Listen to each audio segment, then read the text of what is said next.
Hello guys, welcome back to ഇന്നത്തെ video നമ്മൾ നോക്കാൻ പോകുന്നതെന്ന് വെച്ചാൽ നമ്മൾ ഐഫോൺ 60 പറ്റിയാണ് സംസാരിക്കാനായിട്ട് പോകുന്നത്. അതിൻ്റെ ഫീച്ചേഴ്സും കാര്യങ്ങളും നമ്മൾ ഇതിൽ പറയുന്നുണ്ട്. പിന്നെ അതോടൊപ്പം തന്നെ ആ ഫോൺ വാങ്ങണോ വേണ്ടതെന്നും കൂടെ നമ്മൾ ഈ വീഡിയോയിൽ പറയുന്നുണ്ട്. അപ്പം വീഡിയോ മൊത്തത്തിൽ കാണാനായിട്ട് ശ്രമിക്കുക.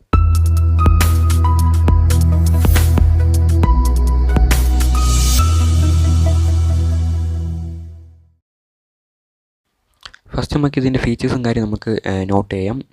വരുന്നത് സ്ക്രീൻ സൈസ് വരുന്നത് 6.1 ഇഞ്ചിൻ്റെ OLED ഡിസ്പ്ലേ ആണ് വരുന്നത്. പിന്നെ അതോടൊപ്പം തന്നെ പ്രോസസ്സർ സൈഡ് വരുന്നത് ആപ്പിളിൻ്റെ തന്നെ പ്രോസസ്സറായ A18 ആണ് ചിപ്സെറ്റ് വരുന്നത്. 6 കോർ എന്തൊക്കെയാണ് ഉള്ളത്.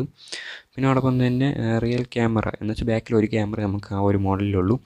48 മെഗാ പിക്സലിൻ്റെ ക്യാമറയാണ് വരുന്നത്. 2x സൂമും കാര്യങ്ങളൊക്കെ ഉള്ള ക്യാമറയാണ്. ഫ്രണ്ട് ക്യാമറ വരുന്നത് 12 മെഗാ പിക്സലിൻ്റെ ക്യാമറ കാര്യങ്ങളാണ്. പിന്നെ അതോടൊപ്പം തന്നെ ഈ ക്യാമറയിൽ 4Kയിൽ 60 FPS വീഡിയോ റെക്കോർഡിങ് കാര്യങ്ങളൊക്കെ ഉണ്ട്. പിന്നെ അതോടൊപ്പം തന്നെ ബാറ്ററി പറയുന്നത് 26 ഹവറിൻ്റെ ബാറ്ററി ബാക്കപ്പ് കിട്ടുമെന്നാണ് പറയുന്നത്. അപ്പം എങ്ങനെയാണെന്ന് കറക്റ്റ് അറിയത്തില്ല, അവർ പറയണതാണ്. പിന്നെ അത് എത്ര mAh ബാറ്ററിയാണ് ഇരിക്കുന്നതെന്നൊന്നും അവർ പറഞ്ഞിട്ടില്ല. ആപ്പിൾ ഇൻ്റലിജൻറ്റിൻ്റെ കാര്യങ്ങളും ഇതിലുണ്ട്. ഇപ്പം മെയിനായിട്ട് അവർ കൊണ്ടുവന്നിരിക്കുന്നത് വെച്ചാൽ ആപ്പിൾ ഇൻ്റലിജൻ്റാണ് മെയിനായിട്ട് ഉള്ളത്. പിന്നെ അതോടൊപ്പം തന്നെ ഡിസൈൻ സൈഡ് അങ്ങ് നോക്കുമ്പോൾ തന്നെ അറിയാം, Type-C ചാർജിങ് കാര്യങ്ങളൊക്കെയാണ് ഇതിലുള്ളത്. 128 GB പ്രൈസ് വരുന്നത് 60,000 രൂപയും 256 GB പ്രൈസ് വരുന്നത് 70,000 രൂപയും പിന്നെ 512 GB വരുന്നത് വെച്ചാൽ 29,000 രൂപയാണ് പറയുന്നത്. അതോടൊപ്പം തന്നെ ഇത് എടുത്ത് പറയാനായിട്ട് ഇതിൽ ഫീച്ചേഴ്സും കാര്യങ്ങളൊന്നും ഇല്ല. അപ്പോൾ അതുകൊണ്ടാണ് ഇത് ഓട്ടിച്ചിട്ട് ഞാൻ പറയുന്നത്. അപ്പം നിങ്ങൾക്ക് പറയാനായിട്ടുള്ളതെന്ന് വെച്ചാൽ ഈ ഫോൺ എടുക്കാതിരിക്കുക എന്നേ പറയാൻ പറ്റുള്ളൂ. എന്ന് വെച്ചാൽ ഈ ഒരു ഫോണിൻ്റെ മോഡൽ ഡിസൈൻ ആയാലും പഴയ ഫോൺസിൻ്റെ ഇൻസ്പയർ ചെയ്ത് പഴയ മോഡലിലൊക്കെ ഒന്നും കൂടെ പുതുക്കി കൊണ്ടുവന്നതും മാത്രമേ ഉള്ളൂ.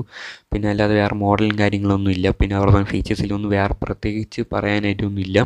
ഈ ഒരു പ്രൈസ് റേഞ്ചിനൊന്നും അതിനായിട്ടുള്ള ഈ കാര്യങ്ങളൊന്നും ഇല്ല. പിന്നെ കുറേ ബഗ്ഗും കാര്യങ്ങളൊക്കെ ഈ ഒരു ഫോണിൽ ഉണ്ട്. അപ്പം വലിയ വലിയ യൂട്യൂബേഴ്സ് പറയും കാണും ഫോൺ നല്ലതാണ് എടുക്കണം എന്നൊക്കെ പറയുന്നുണ്ടെങ്കിൽ ജസ്റ്റ് ഒന്ന് നിങ്ങൾ എടുക്കാതിരിക്കാനായിട്ട് ശ്രമിക്കുക. എന്ന് വെച്ചാൽ ഈ ആപ്പിളിൻ്റെ ഇപ്പോഴത്തെ മാർക്കറ്റിംഗ് മെയിനായിട്ട് അവർ ഫോക്കസ് ചെയ്യുന്നത് ഇന്ത്യയിലാണ്. അപ്പം അവർക്കൊക്കെ ഫോൺസ് റിവ്യൂ ചെയ്യാൻ കൊടുത്തിട്ട് അവരെ വെച്ച് മാർക്കറ്റിംഗ് ചെയ്യാനാണ് അവർ പ്ലാൻ ചെയ്യുന്നത്. അപ്പോൾ അതുകൊണ്ട് അവർ നല്ല കാര്യങ്ങൾ മാത്രമേ പറയുള്ളൂ. അപ്പം നിങ്ങൾ അബദ്ധത്തിൽ ചെന്ന് ചാടാതിരിക്കുക. പിന്നെ നിങ്ങൾക്ക് ആപ്പിൾ ഫോൺ തന്നെ എടുക്കണമെന്ന് ആഗ്രഹം ഉണ്ടെങ്കിൽ ജസ്റ്റ് നിങ്ങൾ സെയിൽസ് ടൈമിലൊക്കെ വെയിറ്റ് ചെയ്യുക. ആപ്പിളിൻ്റെ നല്ല നല്ല ഫോൺസുകൾ പലതും ഉണ്ട്. എന്നുവെച്ചാൽ അതിൻ്റെ ടോപ്പ് വാറൻറ്റി കാര്യങ്ങളൊക്കെ ഉണ്ട്. അപ്പം അതൊക്കെ പ്രൈസ് പറയുമ്പോൾ ഈ ഒരു പ്രൈസ് റേഞ്ചിൽ വാങ്ങാനായിട്ട് ശ്രമിച്ചാൽ മതി. അല്ലെങ്കിൽ ഒരു 60,000 അകത്ത് നിങ്ങൾക്ക് പറ്റിയ ആൻഡ്രോയിഡ് ഫോൺസ് പലതും ഉണ്ട്. ഇപ്പം അതൊക്കെ ചൂസ് ചെയ്താലും മതി. അല്ലാതെ ജസ്റ്റ് ഒന്ന് ഈ ഒരു ഫോണിന് വേണ്ടി ചെന്ന് ചാടിക്കൊടുത്തതിന് അവസാനം പണി കെട്ടി ഇരിക്കേണ്ടി വരും. പിന്നെ 60,000 താഴെ അകത്ത് പറഞ്ഞാൽ നമ്മളെ ഫോൺസ് ആൻഡ്രോയിഡ് ഫോൺസ് iQ30 വരുന്നുണ്ട്. പിന്നെ റിയൽമി GT7 Pro വരുന്നുണ്ട്. പിന്നെ OnePlus 11 വരുന്നുണ്ട്. പിന്നെ സാംസങ്ങിൻ്റെ ഗാലക്സി S24 FE വരുന്നുണ്ട്. പിന്നെ അതുപോലെ കുറേ ഫോൺസ് നല്ലത് ഇനിയും വരുന്നുണ്ട്. അതൊക്കെ ആ ഫോൺസൊക്കെ ചൂസ് ചെയ്യാം. അല്ലാതെ ജസ്റ്റ് ഒന്ന് നിങ്ങൾ ചെന്ന് ചാടി കൊടുക്കേണ്ട ആവശ്യം ഇല്ല എന്നാണ് ഞാൻ പറയുന്നത്. ഓക്കെ, അപ്പം അബദ്ധത്തിൽ ചെന്ന് ഈ ഒരു ഫോൺ എടുത്ത് പണി കിട്ടും. അതുകൊണ്ടാണ് പറയുന്നത് ഈ ഫോൺ എടുക്കാതിരിക്കുക. ജസ്റ്റ് നിങ്ങളെ മണ്ടന്മാരാക്കുക എന്ന ഒറ്റ ലക്ഷ്യം മാത്രമേ ഈ ഫോൺ കൊണ്ട് ഉപയോഗമുള്ളൂ. എന്നുവെച്ചാൽ അവരെ മാർക്കറ്റിംഗ് എങ്ങനെയെങ്കിലും തിരിച്ച് പിടിക്കാൻ വേണ്ടി അവർ നോക്കുകയാണ്. ഒന്നാമത് അവർ മൊത്തത്തിൽ നഷ്ടത്തിൽ പോയിക്കൊണ്ടിരിക്കുകയാണ്. അപ്പം അതൊന്ന് തിരിച്ച് പിടിക്കാനായിട്ട് നോക്കുന്നത് നമ്മളെ പറ്റിച്ച് എടുക്കാനാണ്. ഇപ്പോൾ ഇന്ത്യയിൽ പലവരും ഈ ഐഫോൺ എന്നൊക്കെ പറയുമ്പോൾ ചെന്ന് ചാടിക്കൊടുക്കുകയാണ് പതിവ്. അപ്പം അവരെ സൈഡിൽ നിന്ന് എങ്ങനെയെങ്കിലും ഈ ഒരു ഫോൺ ഇറക്കി വിറ്റ് അവർ തിരിച്ച് മാർക്കറ്റിങ്ങിലോട്ട് തിരിച്ച് വരാനായിട്ടാണ് അവർ ശ്രമിക്കുന്നത്. ചെന്ന് ചാടാതിരിക്കുക.